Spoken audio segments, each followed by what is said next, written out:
Selamat pagi teman-teman, perkenalkan kami dari kelompok 1 ingin mempresentasikan hasil pekerjaan kami yaitu Mylar Arms Chair. Sebelumnya perkenalkan nama saya Harlan Darmadipa. Saya Iwan Ismail Pertama. Saya Mutasa Cindra Widyutana. Saya Nabi Kusla Ramadan. Saya Abdullah Syawkia.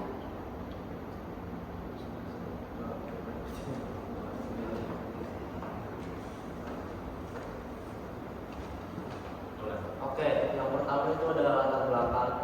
Industri furniture memerlukan pengendalian mutu, quality control, untuk memastikan setiap produk memenuhi standar kualitas, baik dari segi dimensi, konstruksi maupun finishing. Pada praktikum ini, objek yang dianalisis adalah Mylar Arms Chair yang masih berpotensi mengalami cacat seperti ukuran tidak sesuai, sambungan kurang kuat, permukaan tidak rata, dan cacat finishing. Pengendalian mutu dilakukan menggunakan check sheet, diagram Pareto, fishbone diagram, FMEA, peta kendali atribut, peta kendali variabel, serta analisis kapabilitas proses CP dan CPK untuk mengidentifikasi penyebab cacat, mengevaluasi kestabilan proses, dan memberikan usulan perbaikan guna meningkatkan kualitas produk.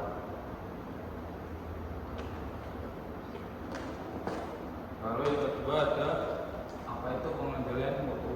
Pengendalian mutu adalah struktur kerja operasi pada seluruh perusahaan atau pabrik yang disepakati dokumentasi dalam prosedur teknis manajerial yang terpadu dan efektif untuk membimbing tindakan-tindakan yang terkoordinasi dari tenaga kerja, mesin, dan informasi perusahaan.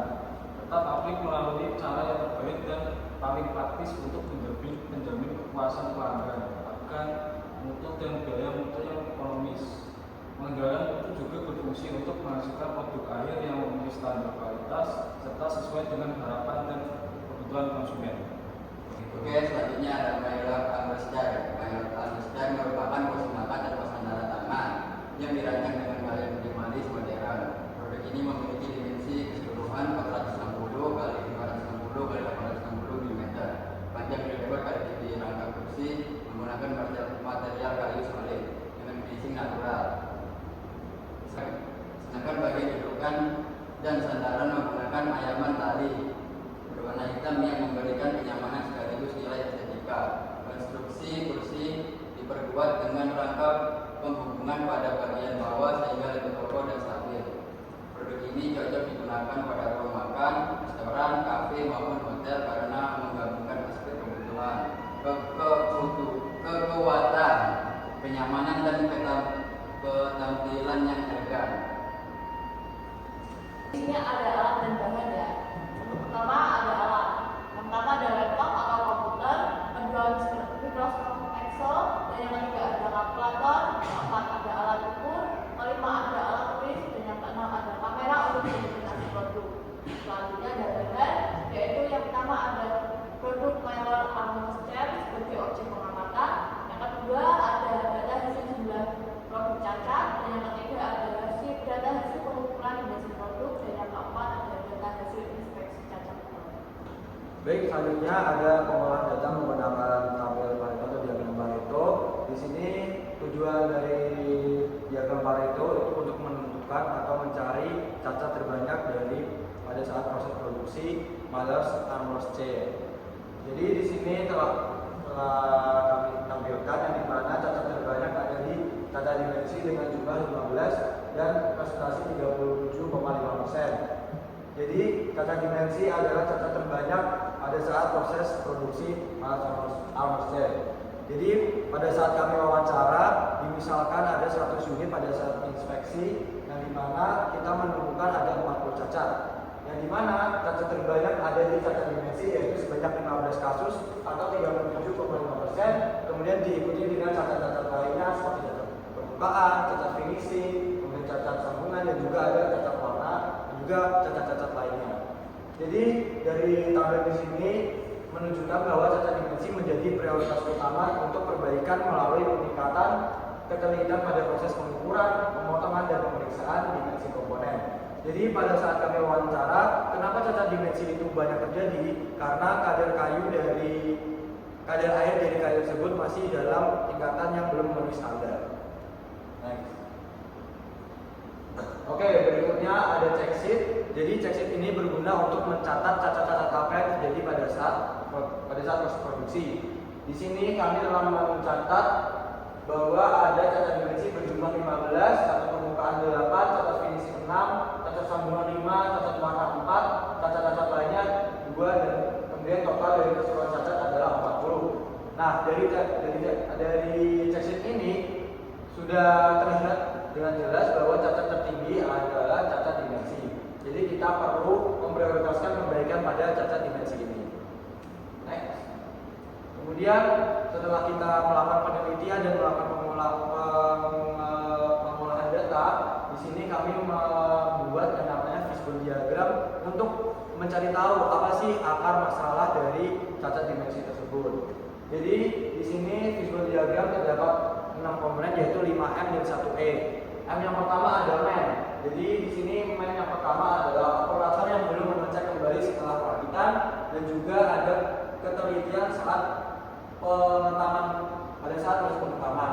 Kemudian M yang kedua ada metode yang dimana kayu ini langsung diproses tanpa memastikan kadar airnya sesuai dengan prosedur. Kemudian M yang ketiga ada mesin yang dimana jignya itu kurang presisi. Kemudian ada torsi alat atau penetaman itu tidak stabil, dan yang terakhir ada alat penetam belum dikalibrasi. Kemudian yang keempat ada measurement, dan yang terakhir yang paling penting adalah material, yaitu di mana kita menemukan bahwa sumber masalahnya ada di kayu yang belum benar-benar kering. Dan yang terakhir ada environment, yaitu kelembaban gudang yang fluktuatif. Jadi kelembaban gudang belum bisa diatur suhunya sesuai dengan kebijakan dari proses produksi atau kebijakan dari perusahaan. Jadi kelembaban ini berpengaruh kepada kadar air, yang dimana kayu memiliki sifat higroskopis, yaitu kelembaban tipis, di mana kayu bisa menyerap air dan juga mengeluarkan air. Jadi dari fishbone diagram ini menunjukkan bahwa penyebab kayu cacat dimensi adalah kayu yang belum benar-benar kering, sehingga terjadi perubahan ukuran pada selama proses produksi. Jadi selain faktor material, juga cacat juga dipengaruhi oleh manusia, mesin, metode pengukuran, dan juga lingkungan atau environment. Kemudian perbaikan ini difokuskan pada pengendalian kadar air, di mana kita harus meningkatkan ketelitian dari operator, mengkalibrasi alat ukur, kemudian penyempurnaan prosedur inspeksi untuk mengurangi cacat dari dimensi.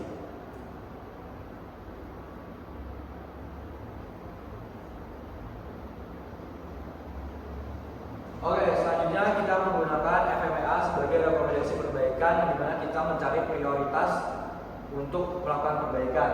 Di sini ditentukan bahwa FMEA tertinggi ada di pengeringan kayu dengan RPN 315. RPN ini adalah pengalian dari S, O, dan D, severity, occurrence, dan juga detection.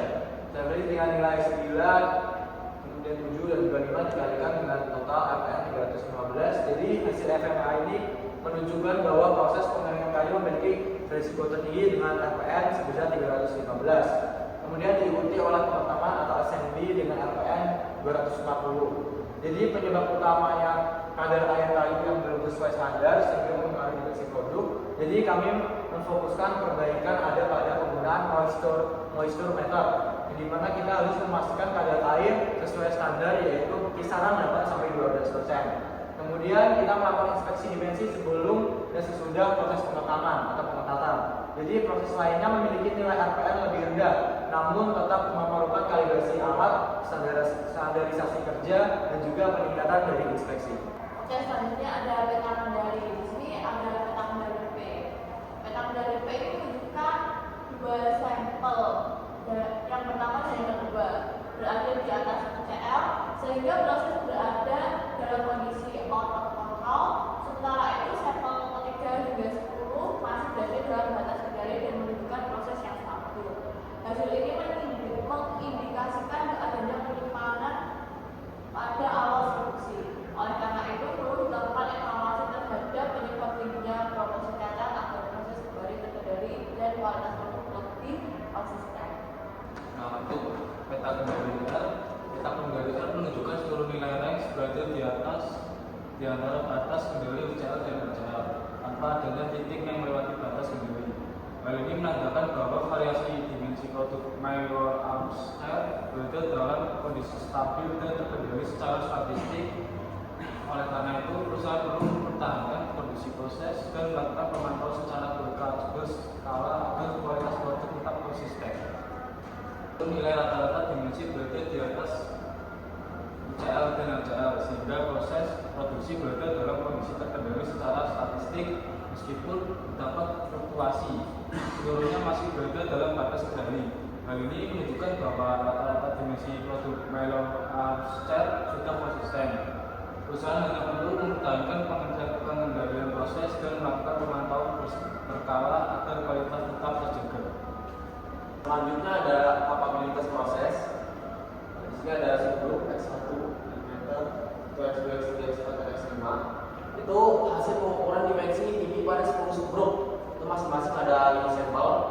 Terus ini sampel-sampelnya dan menunjukkan nilai berada pada rentang 859,7 sampai 860,4 mm dengan rata-rata mendekati target 860 mm.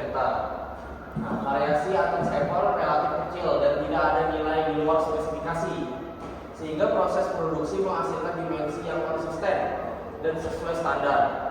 Data ini digunakan sebagai dasar penyusunan peta kendali X, R, dan analisis kapabilitas proses.